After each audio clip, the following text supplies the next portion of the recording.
I actually use acrylic and oil. So what I'll typically do is get my base layers down in acrylic and cover the canvas.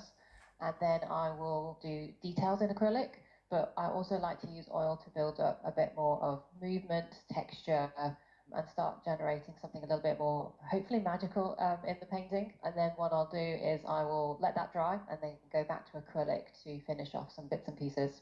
So, where do you think you thrive as a creative person? Do you think it is in painting itself, or do you have other areas that you love as well? Yes, I love painting, and that is my first and foremost passion. It's where it's all come from.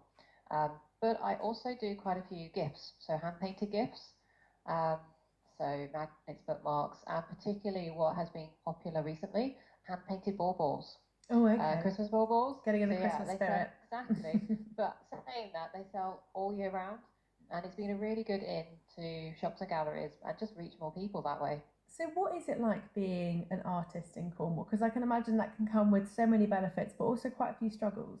Definitely. So the competition is fierce. There are so many amazing artists in Cornwall, all doing just brilliant things, and there's only a limited number of shops and galleries. But equally, we do have that audience that comes in, so it's great. You've got that really good audience for your subject, but yes, also quite a bit of competition. Absolutely. Well, you are standing out above the rest because you've recently been nominated for a prize. Tell me a little bit more about that. So absolutely, many artists will know the pain of the rejection when they submit to international art competitions, and I've certainly been through that myself. But the great news this year is that I submitted to the British Art Prize, which is run by the Artists and Illustrators magazine, and I'm really pleased to say that I got into the top 50 finalists of the Art Prize. So my painting will be exhibited in a group exhibition in London in the first week of December. So there's a few prizes. So the judges choose the first, second, and third prize, but there's also a People's Choice Award. So I've been frantically going around asking people to vote for my painting. Well done. It's absolutely fantastic news. So, what did you submit that has got you this nomination? A painting of a garage. A garage. It's quite an iconic garage, though. I think I saw it and I knew exactly where it was. Yes, and that I think is what's really helped, particularly support with the local community. They've seen the painting, they've been like, I know that garage, that's along the Gannel. If you haven't seen the painting, I should probably put it in a bit of context. So I usually paint quite beautiful landscapes, beachscapes, and more recently I do more night painting. So I've been exploring that a little bit more. I just love how colours look at night, natural and man-made colours. So we were literally driving home one evening, and I just thought, you know what, that'll be a really good subject, like the red of the Texaco against sort of the deep blue of sort of a twilight and starry sky. So it was still a beautiful painting, even though it's a painting of a garage. I actually had to read the email about 3 times just to make sure. Make sure it wasn't a scam.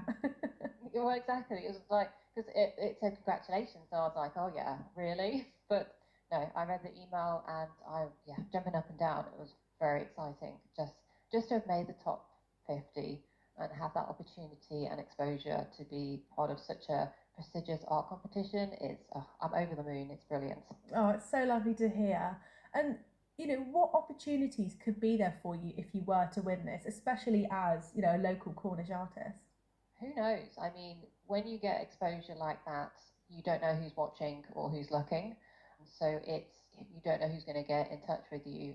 I also know there are often a lot of gallery owners that go to these exhibitions, art prize exhibitions. So they are looking to see what's there, what's new, and potential future artists for their galleries. And also there'll be a feature in the magazine itself. So again, that's a huge readership that you reach.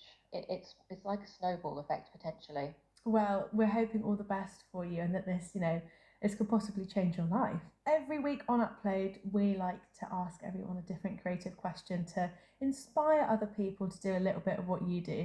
So, my question for you this week is you are obviously an outstanding painter, but if you could choose to be outstanding in any other creative art form, which one would you choose? Actually, that's an easy one for me. I'm also a pianist. I learnt the piano when I was very young to quite a good standard, Wow. but my career kind of got in the way, and then my art sort of took over. So I play every now and again, but yeah, I'd love to have the time to pick that back up and just enjoy that again and be outstanding in that because I used to love that when I was a child Oh, doing my piano.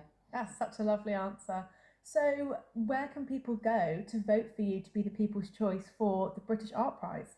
My website's probably the easiest. So my website is handonart.com, and I've got all the links on the homepage that you can go straight to vote.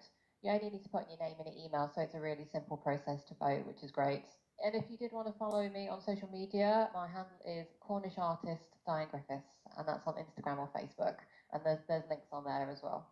Excellent. Thank you so much, and all the best. Sending you all my luck, as well as a nomination under my name. Oh, that's amazing. Thank you so much for Thank having you me. so much.